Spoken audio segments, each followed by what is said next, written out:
Ayla looked at Laura speechless. It's not that he didn't expect to receive such an order soon, but when he heard the order to kill Noah, his lips seemed to stick to the wall and he couldn't say anything. His younger brother had just turned 1 year old.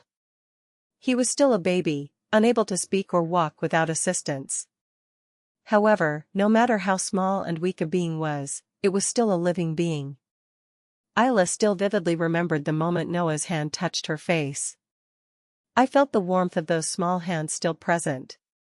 So warm hands, breathing and a beating heart. I couldn't understand why they wanted to kill that innocent child. Why don't you answer, miss? He should kill that kid right now and prove his loyalty. Despite Laura's insistence, Ayla remained silent. In fact, now that the curse had been lifted, there was no need to worry about Laura's reaction. There was no need to worry about his death if he disobeyed Byron's orders. But to carry out her plan to bring him to this house and take revenge, she had to at least pretend to follow orders. Whatever happens next, I just had to say that I understood now. I can't open my mouth. Even if they were just empty words, how could he easily say that he would kill his little brother, who was beaming at him? Miss? Laura demanded in a harsh voice. She seemed completely taken aback by Ayla's reaction. Laura deliberately blurted out words to provoke her, hoping that she would immediately prove her loyalty to her father. And yet he kept his mouth shut as if he had glue on his lips. He couldn't identify what it was, but it was evident that something unusual was happening. Aren't you going to answer? If you keep saying that, I'll have no choice but to tell your father. That's when Laura, growing impatient, raised her voice and tried to push Ayla away. There was a knock at the door. He didn't know who he was, but he was undoubtedly Ayla's savior. And now precisely. Laura grumbled, unable to hear Ayla's response, and headed for the door with no other option. As he carefully opened it, a soft smile spread across his face, as if asking when he had ever had such a fierce expression. And the one who poked her head through the open door was none other than Lisa, who had gone on vacation to her hometown. Miss, here I am. He was dressed in street clothes, as if he had just arrived at the mansion, and his cheeks were flushed, as if he had run to his room. Lisa? Why are you here so early? Your vacation ends this weekend, Ayla asked, puzzled. He didn't understand why Lisa had returned so soon, despite being given a generous vacation to rest and relax with her family while she was home. I arrived early because I wanted to see you, miss. I wanted to surprise you by arriving before you, but I arrived too late. Lisa's face, squinting and smiling, did not show any expression of pretense. He seemed genuinely happy to see Ayla again. It was a very different expression from Laura, who forced a smile while barely controlling her embarrassment and anger at his side. You should rest more. It's a strange vacation. When Ayla spoke in an apologetic voice, Lisa smiled playfully and asked, Aren't you glad to see me, miss? No, I missed Lisa too. I even prepared a gift for you when you returned. Ayla shook her head, as if nothing had happened. There was no reason for Lisa not to be happy. He had even appeared at the perfect time and saved her from danger.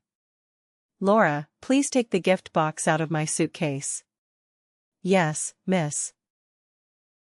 On Ayla's orders, Laura, trying to calm her upset stomach, took out a box from her unpacked luggage.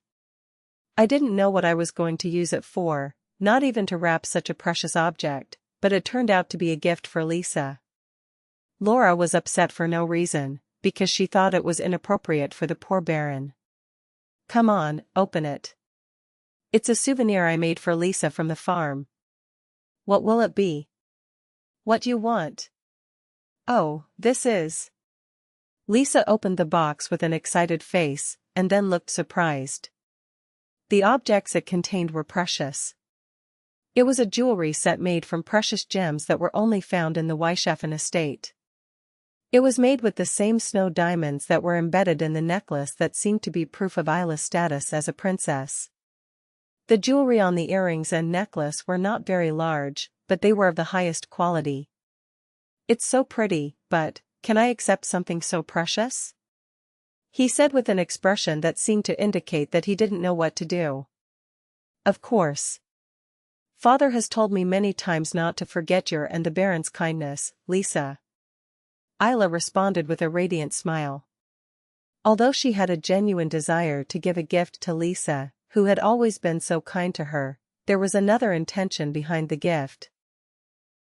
In her previous life, Laura had framed her by accusing her of being a thief, so she was laying the groundwork to make sure she wouldn't be framed that way this time. If Laura were to accuse Lisa of stealing jewelry again, Lisa could defend herself by saying, "The lady gave me precious things, why would I steal them?" And by showing her kindness, you could also stimulate her, killing two birds with one stone. "Then I will accept it with gratitude, miss. I think I should leave it as an heirloom for future generations," Lisa said, squeezing the gift box tightly. That night, at the table where everyone was gathered, Ayla stirred, looking for the opportunity to have a private conversation with her parents. "I wanted to talk about Noah." But with so many eyes watching, the meal ended without him being able to say a word.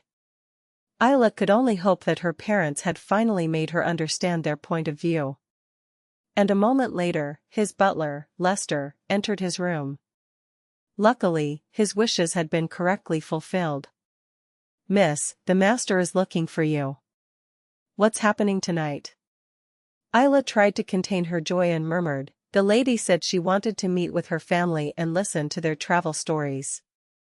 At Lester's words, Laura could only look at Ayla's back as she walked away, like a dog chasing a chicken looking at the roof. Laura had thought about firing Lisa and getting an answer from Ayla this time, but that plan had been ruined. Following the butler's instructions, they entered the reception room next to the couple's room.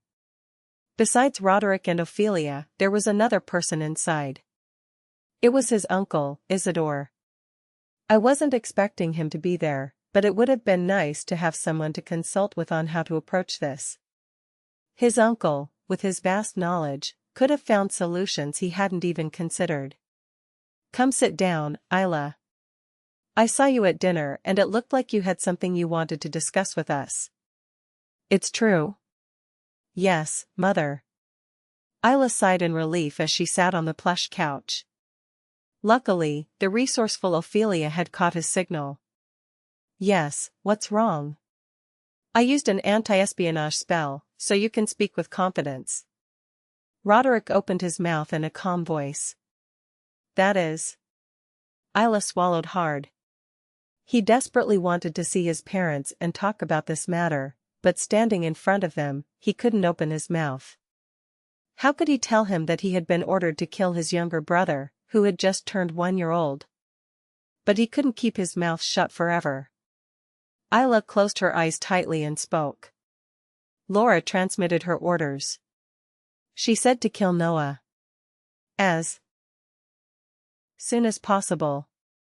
Ayla felt like her tongue was being desecrated. It was a shame to have to tell his parents this. And Roderick and Ophelia, hearing their daughter's words, were left speechless.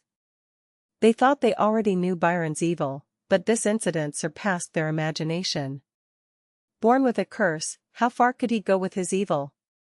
It seemed like a distant dream, as if the limits were unattainable. Not only did he raise this girl to be a murderer and force her to kill her own father, but he also made her kill her own newborn brother. Wasn't that too cruel?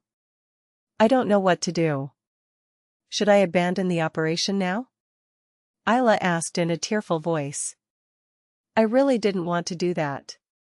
He desperately wanted to trap Byron, who had ruined his life so much, in that place where he had to die painfully, knowing the whole truth. "You definitely wanted to take revenge with your own hands, right? Would you feel better if you gave up now?"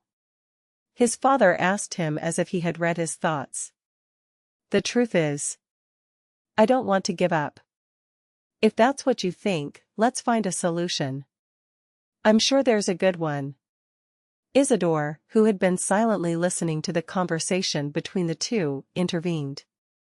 His voice was thick with anger. He was also furious at Byron's brutality. Your uncle is right. Let's think about it together. Ophelia squeezed Ayla's hand tightly. No solution had yet been found, but the fact that so many adults were helping her was a great comfort.